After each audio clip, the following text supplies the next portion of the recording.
Alright, hopefully a quick video response to Topical Tuber on the race issue, which I really hate. Had problems with that on YouTube.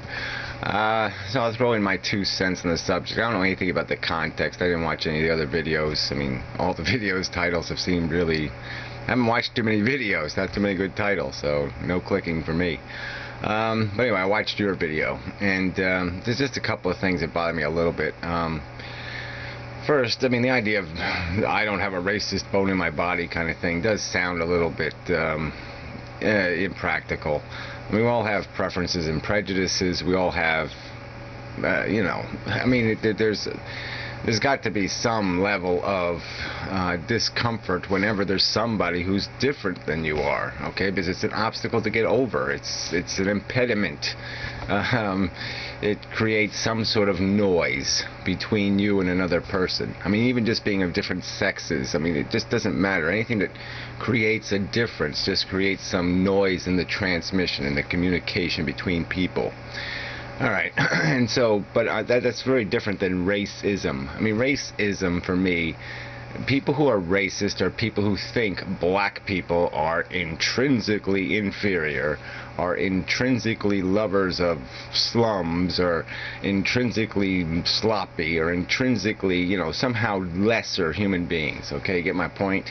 That's racism, okay? It's not racist to say, I really hate that culture. I hate that language. I hate, that behavior. There's nothing racist in saying those things. It's like, look, we're going to face this in this country. We got a real problem because we just keep segregating. All right, now we got this problem where white is going to be a minority, and so it's just going to be another minority fighting with all these other minorities, and they're all going to have their own communities and their own language and their own culture, and that's just death. I mean, that's just such a bad philosophy, a bad strategy. We really should try to do the melting pot thing. I mean, and that's really why I think there has to be some sort of historical perspective and some sort of consciousness or awareness that it isn't a clean slate. All right, there's still work to be done to clear the heritage, the blights of the past. And it's not about white people taking responsibility for it. It's about a nation taking responsibility for it. I mean, we did a wrong, okay, and now there needs to be a right to correct it. I don't see anything wrong with on trying to correct it. And part of the correction is going to have to be, look, there's a lot of bad culture. There's a lot of stuff that's the product of decades, centuries even, of poverty and deprivation, and that's got to be compensated for. And until we do that, until we find some, it's to some extent it's being done. I mean, we have a black president. I mean, I would argue the only reason why he got elected is because he ran against a lot of inferior candidates in the primary. I mean, if Bill Clinton could have run against him, he probably would have lost. But that's beside the point. And I think he's doomed to failure, and his policies are lousy. But it's nice as a symbolic thing to get over that barrier, to get over that hump. But we sort of already got over it when the top-rated television show was Bill Cosby, or Oprah Winfrey, Tiger Woods. We've gotten over it in a lot of ways. So in a way, it's dying. But what's not dying, though, is now we have the elitist thing, because now you have blacks that have as much money as Bill Gates. It used to be that Bill Gates owned as much wealth as all black people in America. But now that equation, I suppose, is changing. But that's the irony, is that even blacks are segregating themselves from each other by classism.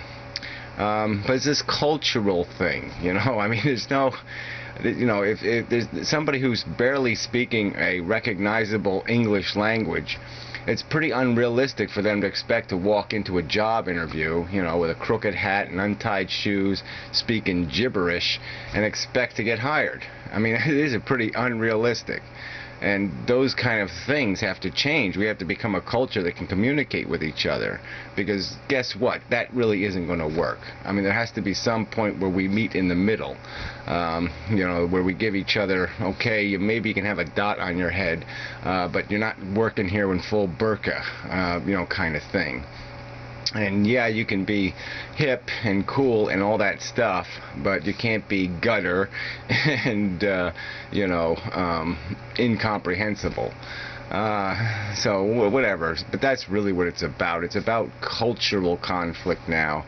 It's not so much, I don't think it's so much about the skin color thing. I think there's only a few apes left, in the South, with their Confederate flags. I mean, look, some of the redneck reputation is goddamn earned. I mean, what are people still waving around, the Confederate flag for? It's pretty lame, so you deserve some criticism, and that's sort of the difference, isn't it? People aren't criticizing the South and say, oh, well, you're genetically inferior, you're incapable of being civilized. No, they're just saying, you're dumb idiots, okay, you're morons, you're fucktards, you have no culture. That's what they're saying. But it's not racism, it's culturalism, okay, it's classism. And that's a different scenario for getting past than getting past some sort of strict conventional notion of racism. Because it's about convenience. I mean, if it's just easier to say, okay, I'm not going to mess with that because 80% of that is this way, and that's why you have to have laws to stop the discrimination and stop the harm.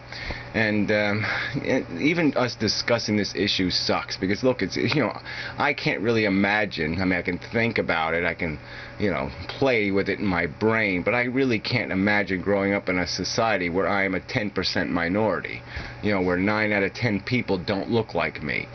That is a hell of a thing to do. But that's the weird part of this scenario. I mean, when I grew up and went to school, there was one black kid in the school, and he was whiter than me, okay? I mean, you couldn't get any whiter than this black kid. And so it's just such a joke, because it really is, it's the Sidney Poitier kind of scenario.